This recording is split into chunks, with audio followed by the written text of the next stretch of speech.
Mutual ഫണ്ടുകളിലും മറ്റും നിക്ഷേപം നടത്തുന്ന ഇൻവെസ്റ്റേഴ്സ് പലപ്പോഴും ശ്രദ്ധിക്കാത്ത ഒരു കാര്യം എന്ന് പറയുന്നത് പോർട്ട്ഫോളിയോ ഡൈവേഴ്സിഫിക്കേഷനാണ്. പല സമയങ്ങളിലും അവർ നിക്ഷേപങ്ങൾ നടത്തുന്നുണ്ടാവാം, എന്നാൽ പ്രോപ്പറായിട്ടുള്ള രീതിയിൽ ഒരു അസറ്റ് അലോക്കേഷൻ ചെയ്യുന്നില്ല എന്നതാണ് എനിക്ക് ലഭിക്കുന്ന ഇമെയിലുകളിൽ നിന്നും ഫോൺ കോളുകളിൽ നിന്നും മറ്റും എനിക്ക് മനസ്സിലാകുന്നത്. നമ്മുടെ കേരളത്തിലുള്ള ഇൻവെസ്റ്റേഴ്സിനെ സംബന്ധിച്ചിടത്തോളം അവരുടെ ഇൻവെസ്റ്റ്മെൻറ്റിൻ്റെ 100% വളരെ ഹൈ റിസ്ക് ആയിട്ടുള്ള ഇക്വിറ്റി മ്യൂച്വൽ ഫണ്ടുകളിലാണ് നിക്ഷേപം നടത്തിയിരിക്കുന്നത്. പല സമയങ്ങളിലും അവരോട് സംസാരിക്കുമ്പോൾ അവരുടെ കയ്യിൽ നിന്ന് കിട്ടുന്ന ഒരു ഫീഡ്ബാക്ക് എന്ന് പറഞ്ഞാൽ അവർക്ക് ഏറ്റവും പെട്ടെന്ന് ക്വിക്കായിട്ട് കൂടുതൽ വെൽത്ത് ക്രിയേറ്റ് ചെയ്യണം. മ്യൂച്വൽ ഫണ്ടുകൾ പൊതുവെ റിസ്കി ആയിട്ടുള്ള ഒരു ഇൻവെസ്റ്റ്മെൻ്റ് ആണ്. പല വ്യക്തികളും നിക്ഷേപം നടത്തുന്നത് ഇതിൻ്റെ റിസ്കിൻ്റെ കാര്യങ്ങളെക്കുറിച്ച് മനസ്സിലാക്കാതാണ്. കഴിഞ്ഞ 3-4 വർഷങ്ങളായിട്ട് മ്യൂച്വൽ ഫണ്ടുകളിൽ നിന്ന് നല്ല റിട്ടേൺസ് വന്നിട്ടുണ്ട്. ഈ കാര്യങ്ങൾ മനസ്സിലാക്കി ഭാവിയിലേക്കും അവർക്ക് അതേപോലെയുള്ള ഒരു റിട്ടേൺസ് കിട്ടുമെന്നുള്ളൊരു പ്രതീക്ഷയോട് കൂടിയിട്ടാണ് നിക്ഷേപങ്ങൾ നടത്തുന്നത്. പല വ്യക്തികളും മ്യൂച്വൽ ഫണ്ടുകളിൽ നിക്ഷേപം ആരംഭിക്കുന്നത് അവരുടെ ഫ്രണ്ട്സോ അല്ലെങ്കിൽ അവരുടെ റിലേറ്റീവ്സിനോ മ്യൂച്വൽ ഫണ്ടുകളിൽ നിക്ഷേപം നടത്തി ഒരു വർഷം കൊണ്ട് 30%, 40% ഗെയിൻ ലഭിച്ചു. അവരുടെ ഫ്രണ്ട്സോ റിലേറ്റീവ്സോ അവർ ഇൻവെസ്റ്റ് ചെയ്തിരിക്കുന്ന ഫണ്ടിൽ നിക്ഷേപം നടത്തുവാനായിട്ട് ഈ പുതിയതായിട്ട് വരുന്ന നിക്ഷേപകനും നിർബന്ധിതനാകുന്നു. നമ്മൾ മ്യൂച്വൽ ഫണ്ടുകളിൽ ഇൻവെസ്റ്റ് ചെയ്യുമ്പോൾ ഇതേപോലെയുള്ള ഒരു പ്രോസസ്സല്ല നമ്മൾ ഫോളോ ചെയ്യേണ്ടത്. മറ്റൊരാൾക്ക് സ്യൂട്ടബിൾ ആയിട്ടുള്ള ഒരു ഫണ്ട് നമുക്ക് സ്യൂട്ടബിൾ ആകണമെന്നില്ല. ഇന്നത്തെ വീഡിയോയിൽ നമ്മൾ ഡിസ്കസ് ചെയ്യുന്നത് ഡൈനാമിക് അസറ്റ് അലോക്കേഷൻ ഫണ്ടുകളെ കുറിച്ചാണ്. വോളറ്റൈൽ ആയിട്ടുള്ള മാർക്കറ്റിൽ അതേപോലെ തന്നെ ഇക്വിറ്റി മാർക്കറ്റിൽ ഡൈനാമിക് അസറ്റ് അലോക്കേഷൻ ഫണ്ടുകളുടെ ഇമ്പോർട്ടൻസ് വളരെ കൂടുതലാണ്. എന്നാൽ ഇതേപോലെയുള്ള ഡൈനാമിക് അസറ്റ് അലോക്കേഷൻ ഫണ്ടുകളിൽ നിക്ഷേപം നടത്തുവാനായിട്ട് പല ഇൻവെസ്റ്റേഴ്സും മടി കാണിക്കുന്നു. അവർ പറയുന്ന ഒരു മെയിൻ റീസൺ എന്ന് പറയുന്നത് ഞങ്ങൾക്ക് 100% ഇക്വിറ്റിയിൽ ഇൻവെസ്റ്റ് ചെയ്യുന്ന ഹൈ റിസ്ക് കാറ്റഗറിയിലുള്ള ഫണ്ടുകൾ മതി, ഞങ്ങൾ എടുക്കുന്ന റിസ്കിന് ആനുപാതികമായിട്ടുള്ള റിട്ടേൺസ് ലഭിക്കും എന്ന് ഞങ്ങൾക്ക് പ്രതീക്ഷയുണ്ട്. എന്നാൽ ഇത് പലപ്പോഴും തെറ്റായിട്ടുള്ള ഒരു ധാരണയാണ്. നമ്മളൊരു പോർട്ട്ഫോളിയോ ക്രിയേറ്റ് ചെയ്യുന്ന സമയത്ത് എല്ലാ തരത്തിലുള്ള അസറ്റുകളും നമ്മുടെ പോർട്ട്ഫോളിയോയിൽ ഇൻക്ലൂഡ് ചെയ്യണം. ഒരു എക്സ്റ്റെൻഡ് വരെയും ഡെറ്റിലും അതേപോലെ തന്നെ ഇക്വിറ്റിയിലും നമ്മുടെ പോർട്ട്ഫോളിയോ ഡൈവേഴ്സിഫൈ ചെയ്യുന്നതിന് വേണ്ടിയിട്ട് നമ്മളെ ഹെൽപ്പ് ചെയ്യുന്ന ഒരു കാറ്റഗറിയിൽ പെടുന്ന ഫണ്ടുകളാണ് ഡൈനാമിക് അസറ്റ് അലോക്കേഷൻ ഫണ്ട്. അത് പൊതുവെ അറിയപ്പെടുന്നത് ബാലൻസ്ഡ് അഡ്വാൻറ്റേജ് ഫണ്ട് എന്നാണ്. ബാലൻസ്ഡ് അഡ്വാൻറ്റേജ് ഫണ്ടുകൾ സാധാരണയായിട്ട് equity oriented ഫണ്ടുകളും debt oriented ഫണ്ടുകളുമുണ്ട്.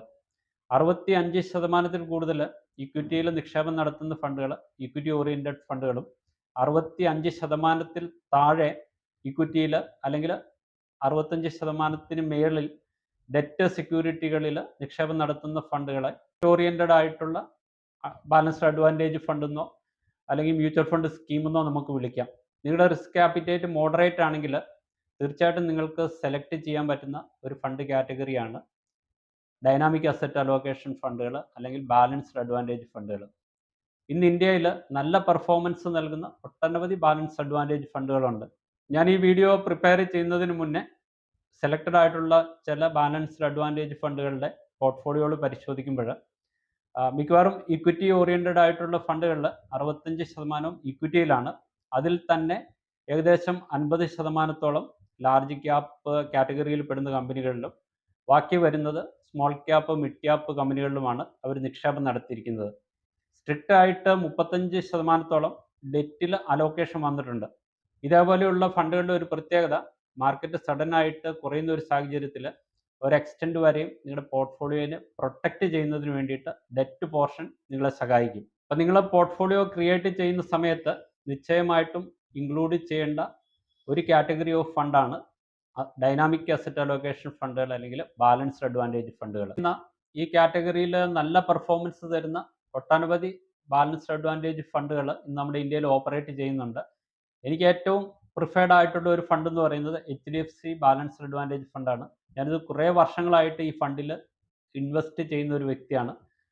Reasonable ആയിട്ടുള്ള റിട്ടേൺസും ഈ ഫണ്ട് ജനറേറ്റ് ചെയ്തു തന്നിട്ടുണ്ട്. ഈ കാറ്റഗറിയിൽ ഓപ്പറേറ്റ് ചെയ്യുന്ന മറ്റൊരു ഫണ്ടാണ് ICICI prudential balanced advantage fund, SBI balanced advantage fund, Aditya Birla sun life balanced advantage fund, edelweiss balanced advantage fund. ഈ ഫണ്ടുകളെല്ലാം റീസണബിൾ ആയിട്ടുള്ള ഒരു പെർഫോമൻസ് തരുന്ന ഫണ്ടുകളാണ്. അതോടൊപ്പം തന്നെ പ്യുവർ ഇക്വിറ്റി ഫണ്ടുകളുമായിട്ട് കമ്പയർ ചെയ്ത് നോക്കുമ്പോൾ ഈ ഫണ്ട് അത്ര വോളറ്റൈൽ അല്ല. മാർക്കറ്റ് ഇടിയുന്ന ഒരു സാഹചര്യത്തിൽ ഈ ഫണ്ടുകളുടെ NAV-യിൽ അതിന് അനുസൃതമായിട്ടുള്ള ഒരു ഇടിവ് സംഭവിക്കുന്നില്ല. നിങ്ങൾ മ്യൂച്വൽ ഫണ്ട് സ്കീമുകളിൽ നിക്ഷേപം നടത്തുവാൻ ആഗ്രഹിക്കുന്ന വ്യക്തികളാണെങ്കിൽ ഈ വീഡിയോയുടെ ഡിസ്ക്രിപ്ഷനിൽ കൊടുത്തിരിക്കുന്ന ലിങ്ക് ഉപയോഗിച്ച് രജിസ്റ്റർ ചെയ്യുക. ആംഫി സർട്ടിഫൈഡ് ആയിട്ടുള്ള ഒരു MFD നിങ്ങളുടെ ഇൻവെസ്റ്റ്മെൻറ്റ് ഒബ്ജക്റ്റീവിനെ ബേസ് ചെയ്ത് നിങ്ങളുടെ റിസ്ക് അനലൈസ് ചെയ്തതിന് ശേഷം നിങ്ങൾക്ക് സ്യൂട്ടബിൾ ആയിട്ടുള്ള മ്യൂച്വൽ ഫണ്ട് സ്കീമുകൾ സജസ്റ്റ് ചെയ്യും. ഇന്ത്യയിൽ മ്യൂച്വൽ ഫണ്ടുകളിൽ ഇൻവെസ്റ്റ് ചെയ്യണമെങ്കിൽ നമ്മളൊരു അക്കൗണ്ട് ഓപ്പൺ ചെയ്യുകയും KYC ഫോർമാലിറ്റീസ് കംപ്ലീറ്റ് ചെയ്യുകയും വേണം. ഡിസ്ക്രിപ്ഷൻ ബോക്സിൽ കൊടുത്തിരിക്കുന്ന ലിങ്ക് ഉപയോഗിച്ച് നിങ്ങൾക്ക് മ്യൂച്വൽ ഫണ്ട് അക്കൗണ്ട് ഓപ്പൺ ചെയ്യുവാനും KYC ഫോർമാലിറ്റീസ് ഓൺലൈനായിട്ട് ഒരു ദിവസം കൊണ്ട് തന്നെ കംപ്ലീറ്റ് ചെയ്യുവാനായിട്ടും സാധിക്കും. ഇന്ന് ഇന്ത്യയിൽ NRIസിന് ഓൺലൈനായിട്ട് KYC ഫോർമാലിറ്റീസ് കംപ്ലീറ്റ് ചെയ്ത് മ്യൂച്വൽ ഫണ്ടുകളിൽ ഇൻവെസ്റ്റ് ചെയ്യാനായിട്ട് അവസരം നൽകുന്ന ഒരു പ്ലാറ്റ്ഫോമേ അവൈലബിൾ ആയിട്ടുള്ളൂ. അത് വെൽത്തി എന്ന് പറയുന്ന പ്ലാറ്റ്ഫോമാണ്. ആ പ്ലാറ്റ്ഫോമിൽ രജിസ്റ്റർ ചെയ്യുന്നതിനുള്ള ലിങ്കാണ് ഡിസ്ക്രിപ്ഷൻ ബോക്സിൽ കൊടുത്തിരിക്കുന്നത്. ഒരു ഡൈനാമിക് അസറ്റ് അലോക്കേഷൻ ഫണ്ട് നമ്മൾ സെലക്ട് ചെയ്യുമ്പോൾ പല കാര്യങ്ങൾ ശ്രദ്ധിക്കാനുണ്ട്. ഒന്ന്, ആ ഫണ്ടിൻ്റെ ട്രാക്ക് റെക്കോർഡ്.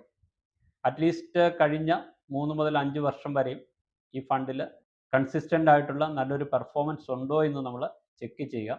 അതോടൊപ്പം തന്നെ ഈ ഫണ്ട് ഏത് ഫണ്ട് ഹൗസാണ് ലോഞ്ച് ചെയ്തിരിക്കുന്നത്, ആ ഫണ്ട് ഹൗസ് മാനേജ് ചെയ്യുന്ന മറ്റു ഫണ്ടുകളിലെ കാറ്റഗറി ആവറേജ് റിട്ടേൺസ് എത്രയെന്ന് നമ്മൾ മനസ്സിലാക്കുക.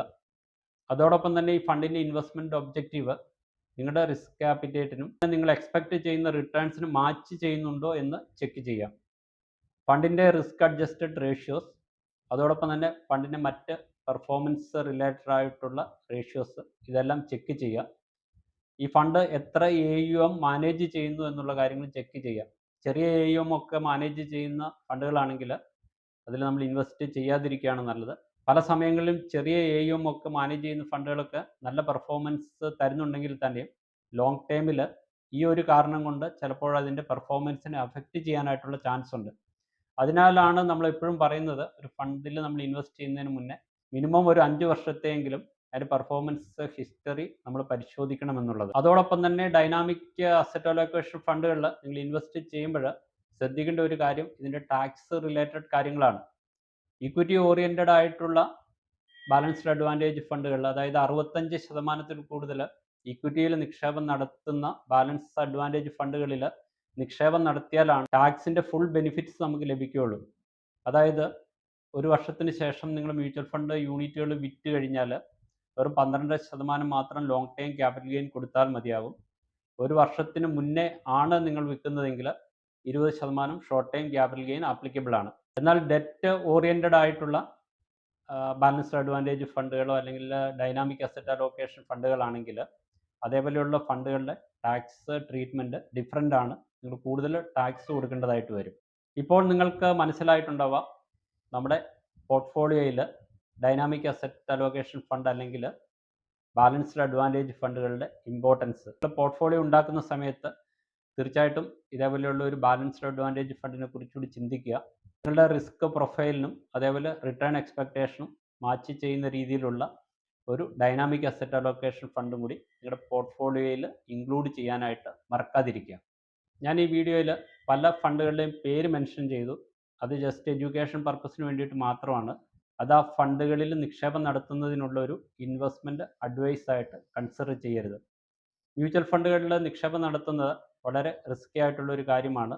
നിങ്ങൾ നിക്ഷേപം നടത്തുന്നതിന് മുന്നേ ആംഫി രജിസ്റ്റേർഡ് ആയിട്ടുള്ള അല്ലെങ്കിൽ സെബി രജിസ്റ്റേർഡ് ആയിട്ടുള്ള ഒരു അഡ്വൈസറുടെ ഒപ്പീനിയൻ എടുത്തതിന് ശേഷം മാത്രം നിക്ഷേപങ്ങൾ നടത്തുക.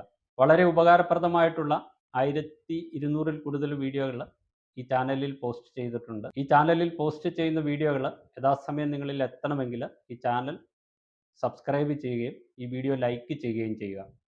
ഇതേപോലെ യൂസ്ഫുള്ളും ഇൻഫോർമേറ്റീവുമായിട്ടുള്ള മറ്റൊരു വീഡിയോയുമായിട്ട് മറ്റൊരവസരത്തിൽ കാണുന്നവരെ നന്ദി, നമസ്കാരം.